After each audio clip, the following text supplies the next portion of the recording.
তো মাহমুদুল নামের এক ভাই প্রশ্ন করেছেন, ভাই পেপারস ছাড়া কি হেয়ার কাটিং এর জব করা যায়, এই বিষয়ে বলবেন। এটা করা যায় যদি আমাদের যে বাঙালি কমিউনিটি বা এশিয়ান কমিউনিটি আছে ওরা রাখবে কাগজ ছাড়া, আবার স্প্যানিশ যে মানুষ ওরা রাখবে না, আর আমাদের যে এশিয়ান কমিউনিটি আছে ওরা কাগজ ছাড়া সেলুনে মানুষ না। এই স্পেনের মধ্যে তো ভাই বেশিরভাগই আমি হেয়ার কাটিং এর সেলুন দেখছি যে পাকিস্তানি ইন্ডিয়ান ভাইয়েরা করে, তো ওইগুলাতে যদি চায় এই ভাই কাজে ঢুকতে পারবে কাগজ ছাড়াই করতে পারবে। আর যখন কাগজ হয়ে যাবে, কাজ যদি ভালো জানে, সে নিজেই একটা দোকান বা সেলুন একটা খুলতে পারবে। ঠিক আছে ভাই, ধন্যবাদ। আমরা চলে যাচ্ছি পরবর্তী প্রশ্নে। আসসালামু আলাইকুম ভিউয়ার্স, ওয়েলকাম টু লেলো পাইসা। কেমন আছেন সবাই? আশা করছি সবাই ভালো আছেন। এন্ড আলহামদুলিল্লাহ আপনাদের দুয়ায় আমিও ভালো আছি। আমাদের প্রশ্ন উত্তর পর্বে আপনাদেরকে স্বাগতম। আজকের ভিডিও টপিক হচ্ছে আমাদের প্রশ্ন উত্তর এপিসোডে অনেক ভাইয়েরা অনেক কিছু জানতে চেয়েছেন এবং অনেক প্রশ্ন করেছেন, তো সবগুলা প্রশ্নের উত্তর নিয়ে আজকে আমরা হাজির হয়েছি। তো গাইস আপনারা সঙ্গেই থাকুন আর পুরো ভিডিও দেখুন। তো গাইস আজকেও আমাদের সাথে আছেন আমাদের সবার পরিচিত সবার প্রিয় মাসুম ফারাবি ভাই। আসসালামু আলাইকুম ভাই। জি ভাই আলহামদুলিল্লাহ ভালো আছি। ভাই আপনি কেমন আছেন? তো ভাই আজকে আপনি আমাদেরকে সময় দিবেন, আমরা আপনার কাছ থেকে জানতে চাইবো। আমাদের অনেক ভাই বিভিন্ন দেশ থেকে বিভিন্ন প্রশ্ন করেছেন, তো সব প্রশ্নের উত্তর আজকে আপনি আমাদেরকে দিতে হবে। আপনি আমাদেরকে কি আজকে টাইম দিতে পারবেন? ইনশাআল্লাহ ভাই, ইনশাআল্লাহ। তো ভাই আপনার কাছে আমার প্রথম প্রশ্ন হচ্ছে, হাবিব নামের একজন ভাই প্রশ্ন করেছেন, সাগর পাড়ে গিয়ে যদি কফি, পানি বা ড্রিঙ্কস বিক্রি করি কত টাকা ইনকাম করা যাবে বা এটা কি করা যাবে? না ভাই, এটা টোটালি অবৈধ। এটা আগের ভিডিওতেই বলছি, এরকম কাজ সাগর পাড়ে করলে যদি পুলিশ ধরে নিয়ে যায়, ফিঙ্গার রেখে দেবে, ফিঙ্গার রাখলে 500 থেকে 600 ইউরো ফাইন আসতে পারে। এটা টোটালি অবৈধ। তো এটার এক কথা, এটার উত্তর হচ্ছে সাগর পাড়ে আপনি কখনোই পানি, ড্রিঙ্কস, কফি এইগুলা বিক্রি করতে পারবেন না, এটা টোটালি অবৈধ। আশা করি আপনার প্রশ্নের উত্তর পেয়ে গেছেন। আমরা চলে যাচ্ছি পরবর্তী প্রশ্নে। তো মাজহারুল নামের এক ভাই প্রশ্ন করেছেন, ভাই 60 থেকে 70% যদি ল্যাঙ্গুয়েজ স্প্যানিশ ল্যাঙ্গুয়েজ আমার জানা থাকে, সেক্ষেত্রে কি আমি কাগজ ছাড়া কাজ করতে পারবো? এই বিষয়ে একটু ধারণা দেন। 60 থেকে 70% যদি উনি স্প্যানিশ ভাষা জানে, উনি তো মোটামুটি পুরোই ভাষা জানে। ভাষা জানলে এখানে অনেক গুরুত্বপূর্ণ একটা জিনিস, ভাষা খুব ইম্পর্টেন্ট একটা জিনিস স্পেনে। অন্যদের তুলনায় উনার মানে কোয়ালিটিটা উপরে থাকবে, কাজের ক্ষেত্রে বলেন বা যে কোনো ক্ষেত্রে, অফিস আদালতে উনার একটা প্রায়োরিটি বেশি থাকবে। যেহেতু 60 থেকে 70% স্প্যানিশ ল্যাঙ্গুয়েজ জানা আছে, তাহলে ওনার কাজ পাওয়ার সম্ভাবনা অনেকটাই বেশি, কারণ উনি স্প্যানিশ ভাষা, এই স্পেনের মধ্যে কিন্তু স্প্যানিশ ল্যাঙ্গুয়েজটা ভেরি ইম্পর্টেন্ট, খুবই গুরুত্বপূর্ণ। তো ঠিক আছে ভাই, ধন্যবাদ। আর আপনি যেহেতু স্প্যানিশ ভাষা জানেন, সেক্ষেত্রে আপনি অনায়াসেই কাজ পেয়ে যাবেন, আপনার জন্য আশা করি কোনো সমস্যা হবে না। ধন্যবাদ। আমরা পরবর্তী প্রশ্নে চলে যাচ্ছি। রাজীব নামের একজন ভাই প্রশ্ন করেছেন, ভাই এনপাদ্রোনামেন্ট বা গড়ের অ্যাড্রেস করে যদি আমি অন্য দেশে চলে যাই, পরে যদি আবার সময় মতো স্পেনে প্রবেশ করে আমি বৈধতার জন্য অ্যাপ্লাই করি, সেটা কি হবে বা সম্ভব? এই বিষয়ে একটু ধারণা দেন। দেখেন ভাই, এটা তো সম্ভব আছে, কিন্তু না যাওয়াটাই উত্তম। এনপাদ্রোনামেন্ট করার পর এখানে দেখাতে হবে যে আপনি 2 বছর স্টে করছেন স্পেনে।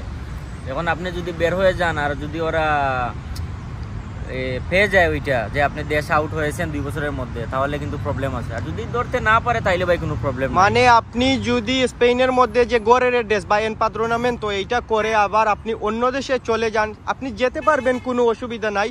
তবে যদি কোনো কারণে আপনি বর্ডারে ধরা খান অথবা পুলিশ আপনাকে ধরে ফেলে আর জানতে পারে যে আপনি এনপাদ্রোনামেন্ট করার পর অন্য দেশে চলে গিয়েছেন, সেই ক্ষেত্রে আপনার এই অ্যাড্রেসটি বাতিল হয়ে যেতে পারে। তো আমি আপনাদেরকে সাজেস্ট করব, যারা এনপাদ্রোনামেন্ট করবেন আপনারা স্পেনের বাহিরে যাবেন না, আর যদিও যান তাহলে খুবই দ্রুত আবার চলে আসবেন, যাতে অন্য দেশে আপনারা বেশি সময় না থাকেন। এটাই তো। ধন্যবাদ ভাই, আমরা না থাকাটাই উত্তম। ধন্যবাদ মাসুম ভাই, আপনি আমাদেরকে সুন্দর সুন্দর উত্তর দিচ্ছেন আমাদের দর্শকদের উদ্দেশ্যে, দর্শকরা অনেক কিছু জানতে পারবে। তো গাইস আপনাদের কাছে রিকোয়েস্ট রইল, আপনারা যারা যারা এখন পর্যন্ত চ্যানেলটি সাবস্ক্রাইব করেন নাই, আপনারা দয়া করে চ্যানেলটি সাবস্ক্রাইব করে ফেলবেন, যাতে পরবর্তী নেক্সট ভিডিও আপলোড করা মাত্রই আপনাদের কাছে নোটিফিকেশন চলে যায় আর আপনারা স্পেনের সব ধরনের তথ্য পেয়ে যান। ধন্যবাদ। আলামিন নামের একজন ভাই প্রশ্ন করেছেন, ভাই আমি টাইলস এবং রঙের কাজ জানি, আমি বর্তমানে সৌদি আরব আছি, আমি ক্রোয়েশিয়ার জন্য ফাইল জমা দিয়েছি, যদি আমি স্পেনে প্রবেশ করি এইগুলা কাজ কি করা যাবে আর কত টাকা বেতন পাওয়া যাবে, সেই বিষয়ে একটু বলেন ভাই। দেখেন, এগুলা কাজ করা যাবে, কিন্তু এগুলা কাজ করতে হবে স্প্যানিশ মানুষদের সাথে, পুরা ভাষা জানতে হবে ভাই। এগুলা কাজ বাঙালি বা এশিয়ান মানুষে খুব একটা বেশি করে না ওই কাজগুলা। মানে ওই ভাই যদি রঙের কাম অথবা টাইলসের কাম করে বা জানা থাকে ওনার, তো সেই ক্ষেত্রে স্পেনে কাজ করতে হলে স্প্যানিশ ল্যাঙ্গুয়েজটা ওনার ভালো করে জানা থাকতে হবে, কারণ স্প্যানিশ মানুষদের সাথে ওই কাজটা করতে যেহেতু তিনি অন্য দেশের লোকেদের সাথে করবেন। ঢুকে যেতে পারলে কিন্তু বেতন অনেক ভালো আছে। এই কাজ যদি আপনি করতে পারেন আর ঢুকে যেতে পারেন, এই কাজে অনেক টাকা ইনকাম করা যাবে। বাট আপনার প্রথমত হচ্ছে স্প্যানিশ ল্যাঙ্গুয়েজ, এই কাজ করতে গেলে আপনার মেইন ইম্পর্টেন্ট হচ্ছে স্প্যানিশ ল্যাঙ্গুয়েজ। স্প্যানিশ ল্যাঙ্গুয়েজ জানা থাকলে আপনি অনায়াসেই এই কাজ করতে পারবেন। ধন্যবাদ। তো সাজেদ নামের একজন ভাই প্রশ্ন করেছেন, ভাই আমি ইউকে থেকে কি এমপাদ্রোনামেন্টো করে রাখতে পারবো? 2 বছর পর এসে জব কন্ট্রাক্ট নিয়ে কি আমি পেপার জমা দিতে পারবো? এবং একজন ভাই স্পেন থেকে বলেছে ওনাকে 2000 ইউরো দিলে উনি করে দিবেন। এই কথাটা কতটুকু সত্য বা মিথ্যা আমাদেরকে একটু জানান ভাই। এরকম অনেক মানুষ করে ভাই, কিন্তু দেখেন যদি আপনার আত্মীয় থাকে 2000 ইউরো যদি দেন আপনি, ওইটা যদি অরিজিনাল হয় তাহলে প্রবলেম নাই। কিন্তু বর্তমানে যে সিচুয়েশন হয়েছে, অনেক মানুষ আসার কারণে ওইটা এখন মানে কিছু বাটপারি শুরু হয়ে গেছে আর কি। পাদ্রন করার কথা বলে 2000-3000 ইউরো নিয়ে দেখা যায় 6 মাস পর এই পাদ্রন আর থাকে না। আচ্ছা ভাই, আমি যতটুকু সম্ভব জি বলেন। যে আমি জিজ্ঞেস করি, উনি প্রশ্ন করেছেন এটাই যে 2000 ইউরো 2 বছরের জন্য, এটা কি ঠিক আছে? এটা ঠিক আছে, মাসে 100 করে দিলেও আপনি 2 বছরে 24 মাস আপনি 2000, এটা ঠিকই আছে। 2000 টাকা এটা প্রাইস ঠিক আছে, কিন্তু হচ্ছে আপনার বিশ্বস্ত মানুষ থাকতে হবে। যদি আপনার বিশ্বস্ত মানুষ থাকে বা আপনার আত্মীয় স্বজন কেউ থাকে, যাচাই করে ওই জিনিসটা কিনবেন। আর যতটুকু সম্ভব, যত দ্রুত সম্ভব আপনি স্পেনে চলে আসবেন। 1 বছরের মধ্যে আসলে আপনার জন্য বেটার হয়। 2 বছর অনেক টাইম হয়ে যায়। যত দ্রুত সম্ভব আপনি স্পেনে প্রবেশ করেন, আর আপনার যদি বিশ্বস্ত মানুষ হয়ে থাকে 2000 ইউরো দিলেও কোনো সমস্যা নাই। ধন্যবাদ ভাই, আশা করি আপনার প্রশ্নের উত্তর পেয়ে গেছেন। আমরা চলে যাচ্ছি পরবর্তী প্রশ্নে। আকাশ নামের ভাই একজন প্রশ্ন করেছেন, আসসালামু আলাইকুম ভাই, আমার পরিচিত একজন বলেছে উনি নাকি স্পেনের ওয়ার্ক পারমিট দিতে পারবে। আমরা না করা সত্ত্বেও আমার বাবা ওনার কাছে 2 লক্ষ টাকা জমা দিয়েছে। তো এই ক্ষেত্রে কি ভিসা হবে, বা এই বিষয়ে একটু আমাদেরকে ধারণা দেন মাসুম ভাই। দেখেন ভাই, ওইটা মানে সময় নষ্ট করা ছাড়া আর কিছুই না। কেন আপনাকে বলি, ইউরোপের যতগুলা দেশ আছে সবগুলাতেই কিন্তু ওয়ার্ক পারমিট দেন বা স্টুডেন্ট ভিসা দেন বা ভিজিট ভিসা দেন, সব ধরনের ভিসা কিন্তু খোলা।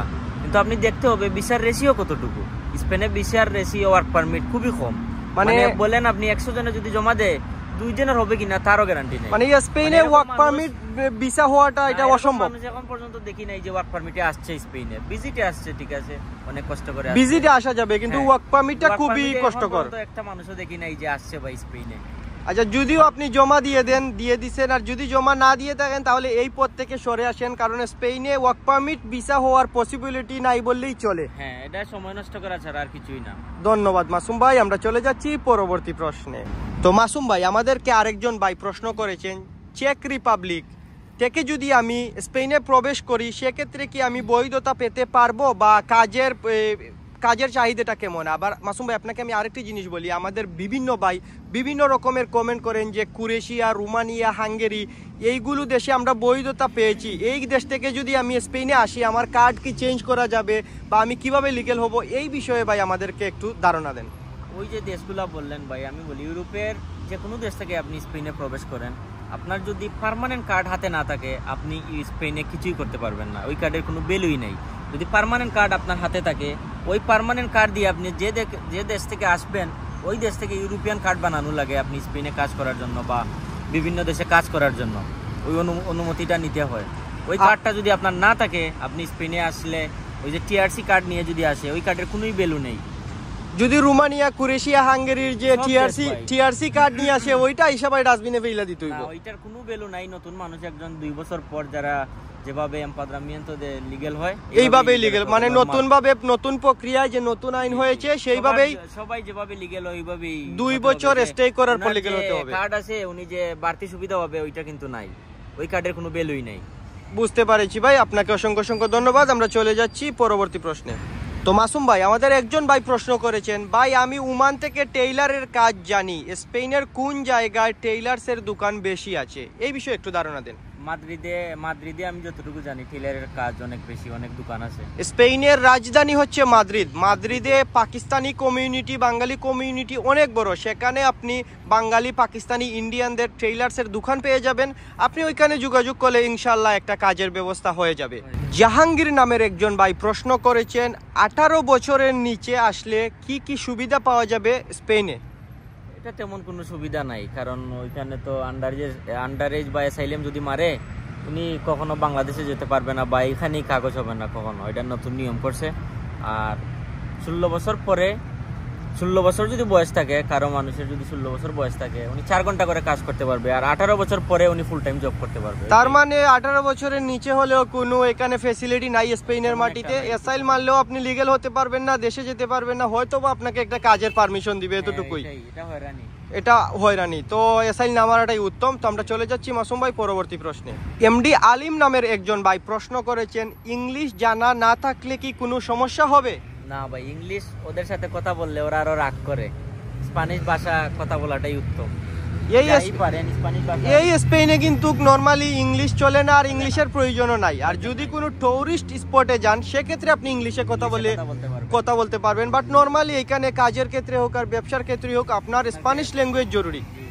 ইংলিশ কথার কোনো দামই নাই, ভ্যালু নাই, ইংলিশ শিখেও লাভ নাই। স্পেনে আসতে হলে ইংলিশ শিখে কোনো লাভ নাই। আপনি লন্ডন আমেরিকাতে গেলে সেক্ষেত্রে আপনি ইংলিশ শিখুন, কানাডা গেলে ইংলিশ শিখুন। স্পেনের ক্ষেত্রে আপনার ইংলিশের প্রয়োজন নাই। ধন্যবাদ।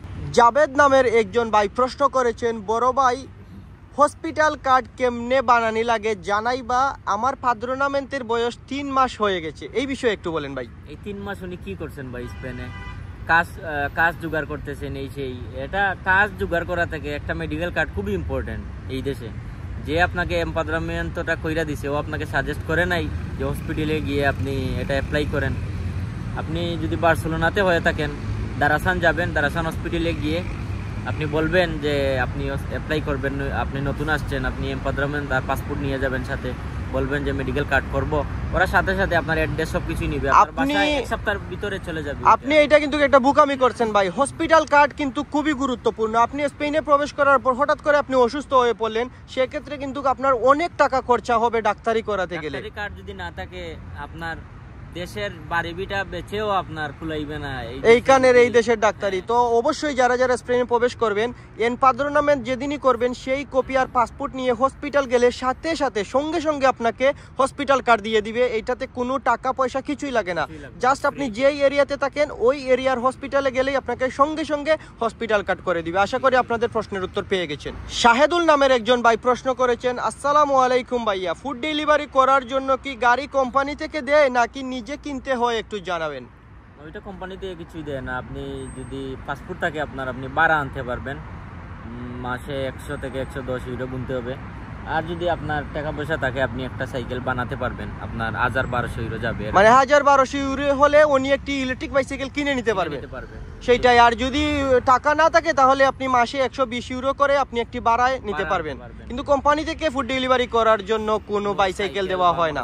ধন্যবাদ। আশা করি আপনার প্রশ্নের উত্তর পেয়ে গেছেন। তো গাইস, আপনাদের কাছে রিকোয়েস্ট রইল, যারা যারা এখন পর্যন্ত চ্যানেলটি সাবস্ক্রাইব করে নাই, আপনারা দয়া করে চ্যানেলটি সাবস্ক্রাইব করে ফেলবেন, যাতে পরবর্তী নেক্সট ভিডিও আপলোড করা মাত্রই আপনাদের সাথে নোটিফিকেশন চলে যায়। আর গাইস, আপনারা স্পেনের বিষয়ে অনেক কিছু জানতে চান, আর যারা যারা যেই বিষয়ে জানতে চান আপনারা অবশ্যই ভিডিওতে কমেন্ট করবেন, আমরা প্রশ্নের উত্তর দেওয়ার চেষ্টা করব। ইসমাইল নামের একজন ভাই প্রশ্ন করেছেন, যাদের পাসপোর্ট ফেলে স্পেনে প্রবেশ করেছে তাদের নতুনভাবে পাসপোর্ট বানানোর প্রক্রিয়া কি? ওইটা আপনি স্পেনে ঢোকার পরে আপনি লস রিপোর্ট দেখাতে হবে। পুলিশ স্টেশন যাবেন, বলবেন যে আপনার পাসপোর্টটা চুরি হয়ে গেছে, ওরা একটা লস রিপোর্ট দিবে। ওই লস রিপোর্ট নিয়ে বাংলাদেশ এমবেসি আছে মাদ্রিদে, রাজধানী মাদ্রিদে, ওইখানে গেলে আপনাকে একটা অ্যাপয়েন্টমেন্ট দিব। ওই অ্যাপয়েন্টমেন্টের ডেটে গেলে আপনি পাসপোর্টটা, মানে কোনো ভাই যদি অবৈধ রাস্তায় স্পেনে প্রবেশ করে পাসপোর্ট ছাড়া, তো সেক্ষেত্রে উনি পাসপোর্ট কিভাবে বানাবে? তো স্পেনে আসার পর আপনি ওইখানে পুলিশ স্টেশনে গিয়ে বলবেন আমার পাসপোর্টটি হারিয়ে গেছে, একটি লস্ট রিপোর্ট দিবে।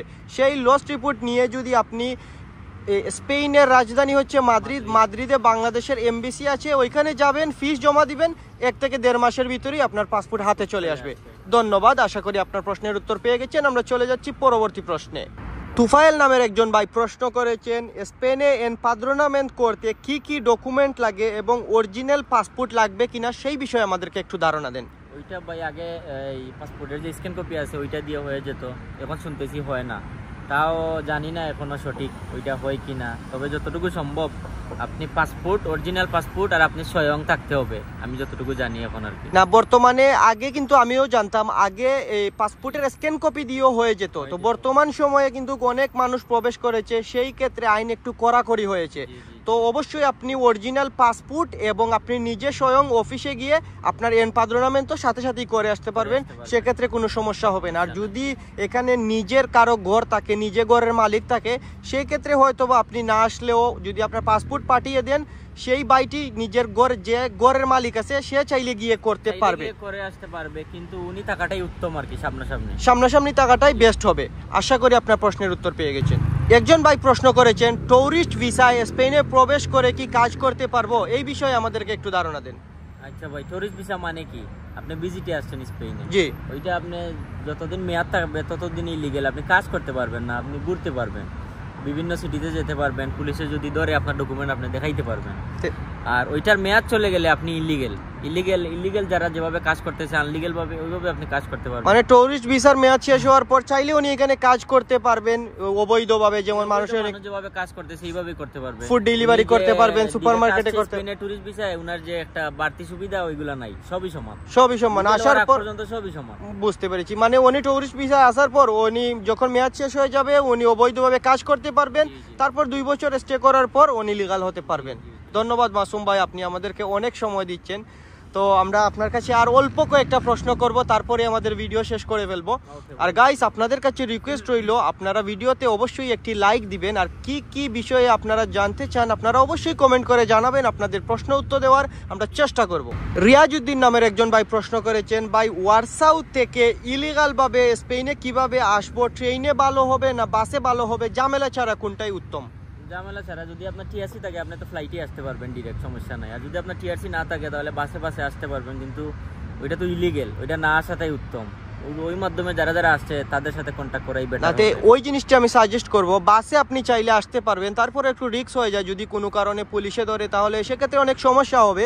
তারপরেও এই রাস্তায় যারা এসেছেন তাদের সাথে একটু যোগাযোগ করে দেখবেন তারা কিভাবে এসেছেন। বাট বাসে আসা যায়, এটা আসা যাওয়া সম্ভব, কিন্তু একটু রিস্ক হয়ে যায়। আশা করি আপনার প্রশ্নের উত্তর পেয়েছেন। আমি আপনাদেরকে কিছু ইনফরমেশন দেওয়ার চেষ্টা করলাম, যদি ভাই আমার কোনো ভুল ত্রুটি হয়ে থাকে আমাকে ক্ষমার দৃষ্টিতে দেখবেন। না, ঠিক আছে মাসুম ভাই, আপনাকে অসংখ্য ধন্যবাদ। আপনার কাছ থেকে আমরা অনেক জিনিস জানতে পারলাম স্পেনের বিষয়ে। আপনাকে ধন্যবাদ দিয়ে ভাই ছোট করব না, আপনাকে প্রতি সপ্তাহে আমরা ডিস্টার্ব করব, প্রতি সপ্তাহে আমরা একটা ভিডিও আপলোড করব। প্রশ্নে উত্তরের দ্বারা যদি কোনো মানুষের উপকার হয় আমরা উপকার করতে রাজি আছি। না, এটাই ভাই, আমরা তো উপকারের জন্যই মানুষদেরকে ইনফরমেশন দিচ্ছি। আমার অনেক ভাইয়েরা, আমার দেশি ভাইয়েরা অনেক কিছু জানতে চায়, আমরা উত্তর দেওয়ার চেষ্টা করছি। তো গাইস, আপনাদের কাছে রিকোয়েস্ট রইব, যারা চ্যানেলটি সাবস্ক্রাইব করে নাই আপনারা অবশ্যই চ্যানেলটি সাবস্ক্রাইব করবেন। আর যেই দেশ থেকেই হন, স্পেনের সম্বন্ধে কি জানতে চান আপনারা অবশ্যই কমেন্ট করে জানাবেন, আপনাদের প্রশ্নের উত্তর দেওয়ার চেষ্টা করব। আর এই চ্যানেলে আপনারা পেয়ে যাবেন স্পেনের সব ইনফরমেশন, কিভাবে কাজ করবেন, কিভাবে কাজ খুঁজে পাবেন, কোন কাজে কত টাকা বেতন, সব ইনফরমেশন, সব আপডেট আপনারা পেয়ে যাবেন। তো গাইস, আপনারা সবাই ভালো থাকবেন, সুস্থ থাকবেন, দেখা হচ্ছে অন্য কোনো ভিডিওতে। আসসালামু আলাইকুম।